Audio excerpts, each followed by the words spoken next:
अरे यार, आज ऑफिस में कितना ज़्यादा काम था, बहुत थक गई हूँ। एक काम करती हूँ, कपड़े चेंज करके थोड़ा सा रेस्ट कर लेती हूँ।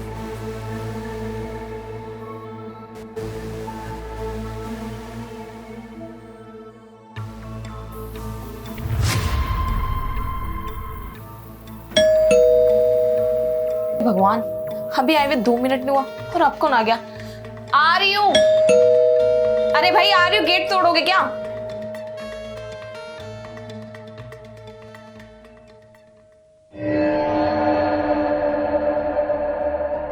नमस्ते मैडम। नमस्ते। अरे सनी जी, आप इतनी शाम को? अभी तो मुझे आए हुए 1 हफ्ता भी नहीं हुआ और आप किराया मांगने इतनी जल्दी भी आ गए? अरे नहीं मैडम, मैं कोई किराया मांगने नहीं आया हूँ। मैं तो बस अपने इस फ्लैट का थोड़ा मुआयना करने आया था। मुआयना? क्या मतलब? अरे आप अंदर चलिए, मैं समझाता हूँ। अच्छा ठीक है, आइए। मुआयना करने आया है?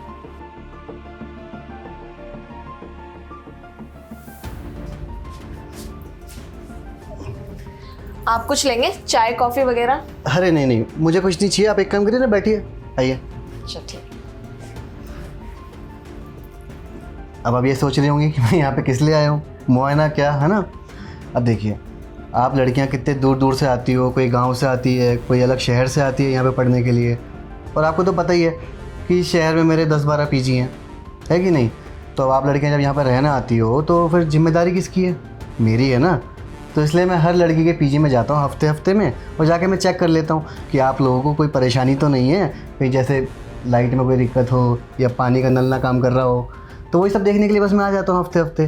देखिए, आपने बात तो बहुत अच्छी कही है और ये सब चीजें करना तो आपका फर्ज बनता है और करना भी चाहिए, क्यों नहीं करेंगे, आप ही का तो घर है। और वैसे भी अगर मुझे कोई दिक्कत परेशानी होती तो मैं आपको कॉल भी कर सकती थी ना, लेकिन इतनी इमरजेंसी क्या कि 1 हफ्ते में ही आप मेरे फ्लैट पर आ गए। अरे आप बात को समझ नहीं रही हैं। अब आप लोग यहाँ रह रहे हो तो आपके परिवार वालों को भी तो आपकी चिंता होती होगी ना। ये तो है। तो बस वही चिंता मैं आपकी करता हूँ। चलिए, मैं जिस काम के लिए आया हूँ अपना एक बार मुआयना कर लेता हूँ। हाँ, क्यों नहीं, मैं दिखा देती हूँ आपको, चलिए। अरे आप क्यों तकलीफ ले रही हैं, आप यहीं बैठिए। मुझे पैसे किस चीज़ के मिलते हैं, इसी बात के तो पैसे मिलते हैं। आप आराम से यहाँ बैठिए, मैं देख कर आ जाता हूँ।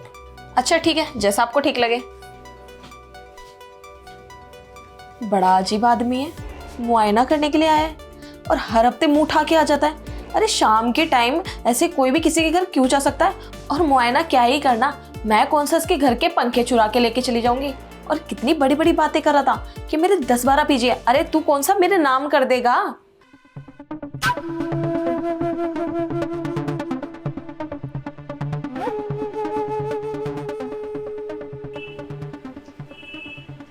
वाह वाह, आज फिर से मैं उसी कमरे में आ गया। इस कमरा तो सच में मेरे लिए बहुत लक्की है। अरे जिस काम के लिए आया पहले वो तो कर लूँ। चलो सही है। इसी कैमरे की वजह से कितनी सारी लड़कियों की मैंने वीडियो बना के बेची, लाखों में कमाई करी। लेकिन एक बात तो माननी पड़ेगी, इतनी सारी लड़कियों में से जो लड़की है ना, ये बहुत सुंदर है। इसके तो लगता है मैं वीडियो के करोड़ों में कमाऊँगा। लेकिन मेरे को इसके साथ वो सब भी तो करना है जो और लड़कियों के साथ करा है। उसके लिए तो मेरे को इसको पहले ब्लैकमेल करना पड़ेगा।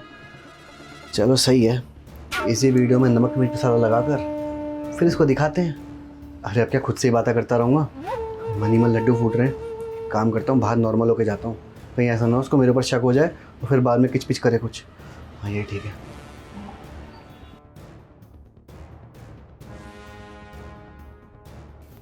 अच्छा मैडम, मैं जा रहा हूँ, आप गेट बंद कर लीजिए, मेरा मुआयना हो चुका है। अरे सर, इतनी जल्दी जा रहे हैं? आप आए अपनी मर्जी से थे, लेकिन जाओगे मेरी मर्जी से। आइए ना। मतलब मैडम, मैं कुछ समझा नहीं। अरे आइए, बैठिए तो सही, मैं सब कुछ समझाती हूँ आपको। ठीक है मैडम। और बताइए सर, कैसा लगा आपको मेरा फ्लैट? अरे मैडम क्या ही कहूँ मैं, आपने बहुत अच्छे से सजा रखा है, मज़ा आ गया देख के। मजा तो आना ही था ना, क्योंकि सारी डेकोरेशन मैंने खुद अपने हाथों से करी है। अच्छा ये बताइए, आप जिस काम के लिए गए थे वो तो हो गया ना? हाँ जी हो गया। मुआयने के लिए आया था, मुआयना अच्छे से कर लिया मैंने। अच्छा, मुआयना कर लिया। और आपको याद है वो एक जो गमला रखा है बेडरूम के अंदर, उसके अंदर एक छोटा सा कुछ रखा हुआ था आपका सामान, वो ले लिया ना आपने? गमले में सामान? कैसे सामान की बात कर रही हैं मैडम आप? आपने शायद उठाया नहीं, मैं लेकर आती हूँ आपके लिए। अरे मैडम क्या बोल रही हैं आप, मेरे को कुछ समझ में नहीं आ रहा। अच्छा ठीक है, आपको समझ नहीं आ रहा, मैं आपको क्लियर कर देती हूँ। जो आपने कैमरा रखा हुआ था ना मेरी वीडियो शूट करने के लिए, वो कैमरा आपने उठा लिया ना। मैडम देखिए, मैं बहुत ही इज्जतदार इंसान हूँ, इस मोहल्ले में मेरी बहुत इज्जत है। आप ये कैसी बातें कर रही हैं मुझसे? देखो, मुझे पता है कि मोहल्ले में आपकी कितनी इज्जत है और कितनी नहीं। मुझे बताने की बिल्कुल भी जरूरत नहीं है। और वैसे भी शायद आपको ये नहीं पता कि मैं कौन हूँ और मेरी इज्जत कितनी है। अरे मैडम, हो ही कौन तुम एक नॉर्मल सी लड़की तो हो। तुम्हारे पास रहने को घर नहीं था, इसलिए मैंने तुम्हें अपना पीजी दे दिया रहने को। और ऊपर से तुम मेरे सर पर चढ़े जा रही हो, मुझे ब्लेम करे जा रही हो, कभी कुछ बोले ही जा रही हो। तुम्हें पता भी है मेरे पापा इस एरिया के सबसे बड़े बिल्डर हैं और बहुत इज्जत है उनकी मोहल्ले में। मैं ना बहुत अच्छी तरीके से जानती हूँ कि तुम्हारे पिताजी की इज्जत इस एरिया में कितनी है, लेकिन तुम उस काबिल नहीं हो कि तुम्हारी इज्जत की जाए। ओ मैडम, ये क्या बकवास कर रही हो आप? मतलब आप कुछ भी बोलोगी और मैं सुनता रहूंगा? ऑब्वियसली तुम्हें सुनना पड़ेगा, क्योंकि तुमने हरकतें कुछ ऐसी की है। शायद तुम्हें पता नहीं है कि मैं कौन हूँ। जब तुम जान जाओगे ना कि मैं कौन हूँ तो तुम्हारे पैरों तले ना जमीन सरक जाएगी। अच्छा मैडम, झांसी की रानी हो क्या आप? हो मैडम, मैं तो डर गया। मतलब आप कुछ भी बोलोगे और मैं मान लूंगा। अरे हो कौन तुम? मैं इस एरिया की ना इंस्पेक्टर की छोटी बहन हूँ। तुम्हें क्या लगा तुम्हारे इस पीजी में रहने वाली एक नॉर्मल लड़की हूँ मैं? तुमने तो बस मेरे एक रूम के अंदर कैमरा लगाया, मैंने तुम्हारे इस पूरे घर के अंदर कैमरे लगा रखे हैं। जो भी तुम मेरे से ये बकवास कर रहे हो ना, ये सारी बातें ना मेरी टीम लाइव सुन रही है। तुझे क्या लगा तू किसी भी लड़की का फायदा उठाएगा और हम लोग चुपचाप बैठे रहेंगे?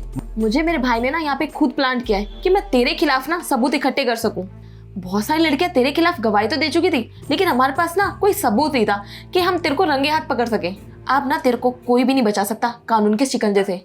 मैडम मुझे माफ कर दो, मुझसे गलती हो गई। मैं तो बस ये छोटे मोटे मजाक कर लेता था अपनी मस्ती के लिए। अच्छा, तुझे शायद पता नहीं है कि तेरी छोटी सी मस्ती के चक्कर में ना कितनी सारी लड़कियों की जिंदगी बर्बाद हो गई है।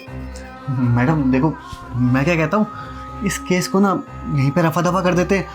आप मेरे से एक काम करिए, 5 लाख रुपए ले लीजिए और रहने दीजिए ना सब कुछ, यहीं पे बात खत्म कर दो। ओह, अब तेरी हिम्मत इतनी बढ़ गई है कि तू हमें रिश्वत देके हमारा मुंह बंद करना चाहता है? अरे नहीं मैडम, देखिए आप गलत समझ रही है। ये रिश्वत नहीं है, ये तो आपके बड़े भाई के लिए एक छोटा सा तोहफा है। ओह, तोहफा तो तुझे अब जेल में मिलेगा, जब तू सारी जिंदगी अपनी जेल में चक्की पीसेगा। अरे नहीं मैडम, प्लीज़ एक मौका दे दीजिए। आप बस मुझे माफ़ कर दीजिए, आगे से ऐसा कभी कुछ नहीं होगा। अच्छा मैडम, मैं क्या कहता हूँ, मेरे पास आपके लिए फ़ायदे का सौदा है। देखिए आपको तो पता ही है कि इस पूरे एरिया में मेरे 10 से 12 पीजी हैं। तो मैडम मैं क्या कह रहा था, मेरी वहाँ से जितनी भी इनकम होती है, जितना ही मेरे पास पैसा आता है, वो हम आधा आधा कर लेते हैं आपस में। बस आप मुझे छोड़ दीजिए बदले में। बकवास बंद करो अपनी। जितनी बकवास मुझे सुननी थी ना, मैं सुन चुकी हूँ। अब ना माफी मांगने का मेरे से कोई भी फायदा नहीं है। जिन लड़कियों के साथ तुमने गलत किया ना, या तो माफी उनसे मांगो या तो कोर्ट में चलकर माफी मांगना, क्योंकि अब तुम्हारे पास ना कोई और ऑप्शन नहीं है। और वैसे भी मेरी टीम ना नीचे खड़े होकर तुम्हारा इंतजार कर रही है, तो चले। मैडम प्लीज़ बस एक मौका दे दो, अब के बाद ऐसा कुछ नहीं होगा। कुछ नहीं सुनना मुझे, अपनी बकवास बंद करो, चले यहाँ से। मैडम उठो।